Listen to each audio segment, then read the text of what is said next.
Salam kerahiman. Hari ini kita diajak oleh Suster Faustina untuk juga kembali berdoa buat yang sekarat.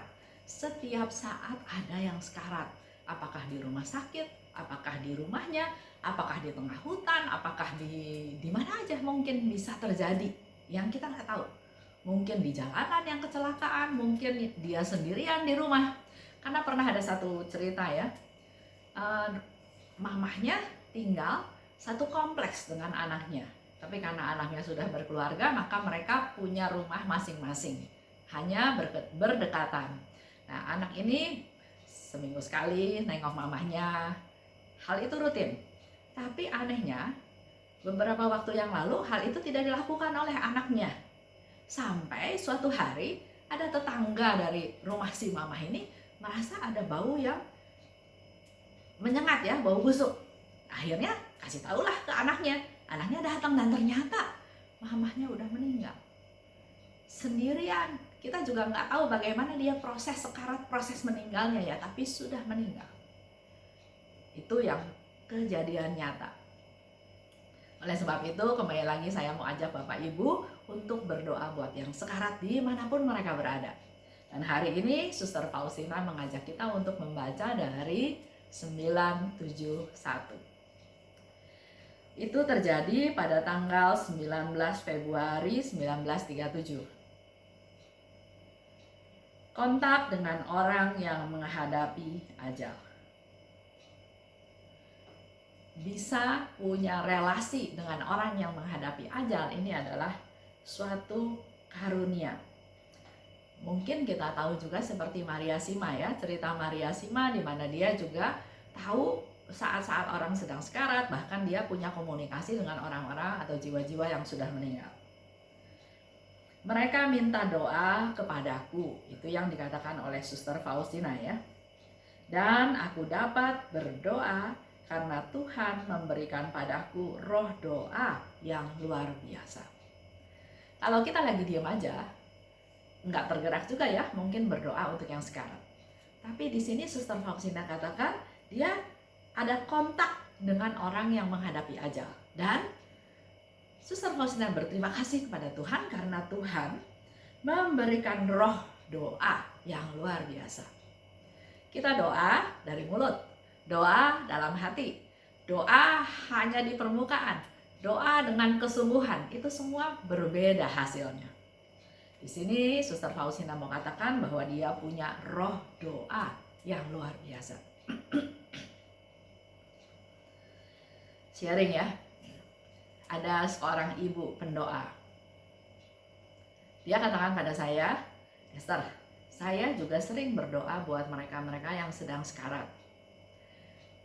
Kadang-kadang pintu apartemen saya ada yang ketok-ketok.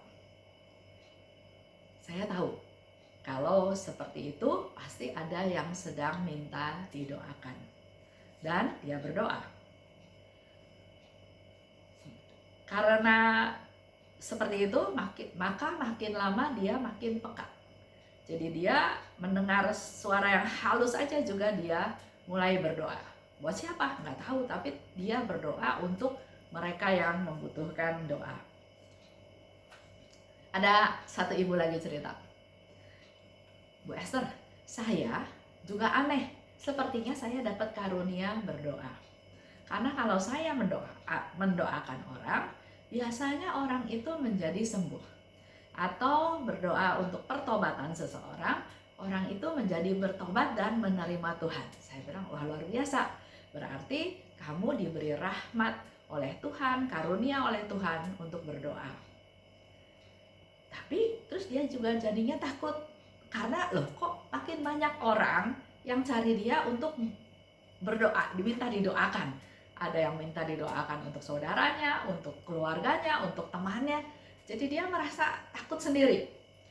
Saya bilang nggak boleh membatasi diri. Karena Tuhan sudah pakai, maka terbuka saja, rendah hati saja, biar Tuhan bisa pakai kamu sebagai alatnya Tuhan untuk menolong jiwa-jiwa yang perlu ditolong. Tapi dia bilang, saya jadi terbeban katanya gitu ya. Saya nggak mau lakukan lagi. Saya pernah tanya sama pastor, seorang pastor, "Pastor, kalau orang itu punya karunia berdoa, khususnya untuk orang yang sakit, orang yang berdosa, untuk bertobat, orang yang menjelang ajal, dan dia nggak mau lakukan karena dia merasa takut, merasa dirongrong dalam tanda kutip oleh jiwa-jiwa yang butuh doa, jadi sering didatengin." Pastor itu bilang, ya itu kehendak bebas dia, tapi saya yakin ibu itu tidak akan merasa damai karena dia tidak melakukan apa yang Tuhan mau. Jadi kalau kita punya kepekaan, punya panggilan, syukuri. Artinya Tuhan memakai kita untuk berdoa buat mereka. Bahkan kalau saya lebih bersyukur, ya syukur Tuhan, Engkau pakai saya untuk berdoa buat mereka, daripada mungkin pelayanan lain yang Tuhan harapkan ya.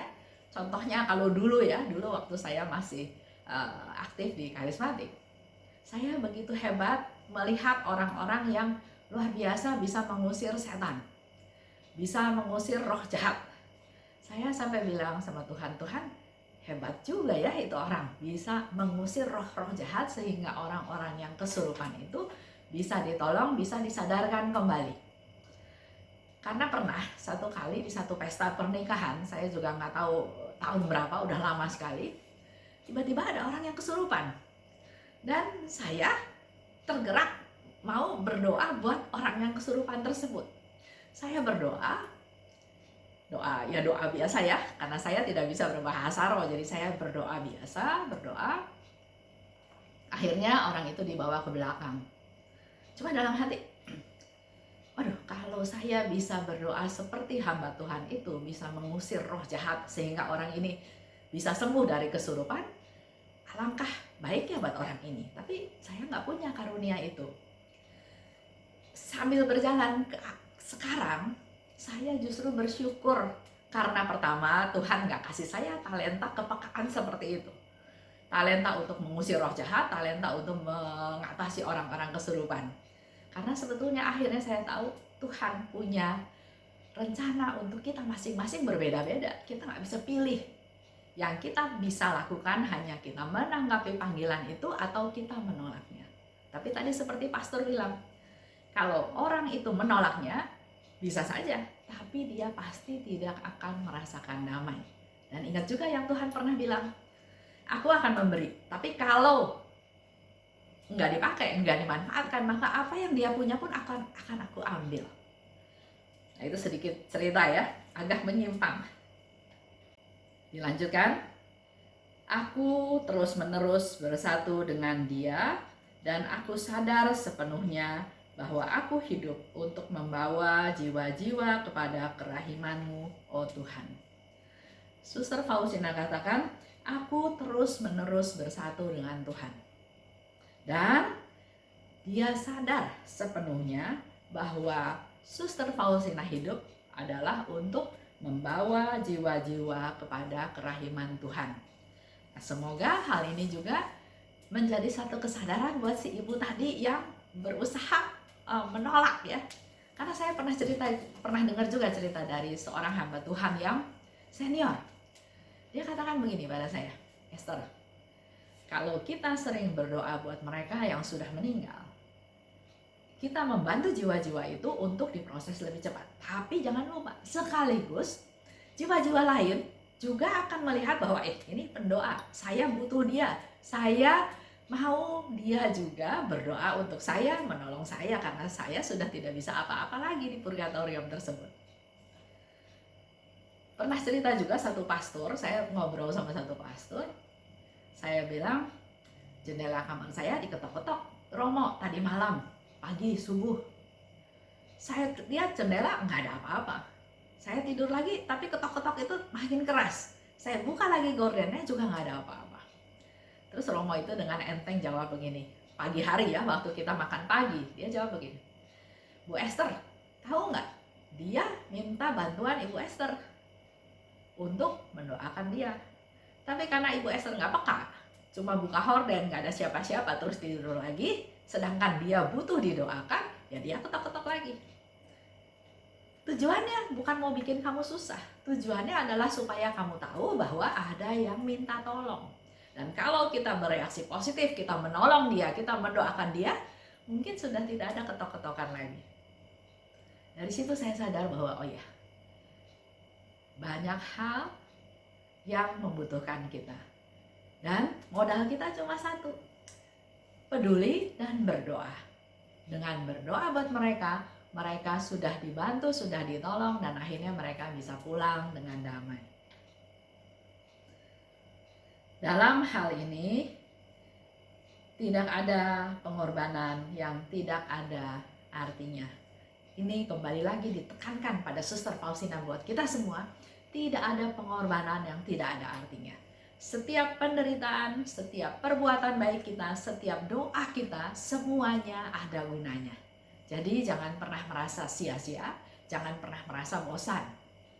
Apalagi sekarang ya, beberapa waktu yang lalu kita di komunitas Kerahiman Ilahi Santa Faustina KAJ, karena Omikronnya meningkat begitu banyak, jadi kita punya inisiatif untuk berdoa 24 jam tanpa henti, tanpa putus, berdoa koronka. Setiap orang per satu rangkaian koronka kurang lebih 15 menit. Dengan harapan semua doa-doa itu dipersembahkan kepada Tuhan untuk supaya COVID di Indonesia atau di dunia mereda. Yang kedua, supaya kita semua terhindar dari penyakit COVID. Yang ketiga, buat mereka yang sakit supaya memperoleh kesembuhan. Buat mereka yang meninggal karena COVID, biar Tuhan mengampuni dosanya, mereka boleh menikmati hidup kekal, bisa pulang ke rumah Bapa menikmati hidup yang kekal. Itu intensi doa dari kita semua. Dan ternyata responnya luar biasa. Bahkan di komunitas saya punya inisiatif seperti ini. Mula-mula saya bilang, satu komunitas 50 koronka. Mencapai angka 50, saya bilang 75 koronka. Akhirnya, ketua tim doa mengusulkan, kenapa enggak setiap anggota komunitas berdoa 9 kali koronka dalam waktu 24 jam? Enggak susah, karena bisa berdoa jam berapa saja selama 24 jam. Dan itu menjadi suatu novena, didoakan 9 kali berturut-turut, berdoa koronka, dengan segala macam wujud, tapi kita semua tahu Tuhan paling tahu apa yang kita butuhkan. Kesimpulan dari bacaan hari ini ya, mari kita juga mohon kepada Tuhan untuk diberi roh doa. Kedua, juga supaya lebih peka pada mereka yang sakit dan sekarat, jangan sampai terlambat. Yang ketiga, mari kita dalam doa terus-menerus bersatu dengan Tuhan. Dan yang keempat, tugas kita adalah untuk membawa jiwa-jiwa kepada kerahiman Tuhan. Itu aja untuk hari ini. Salam kerahiman.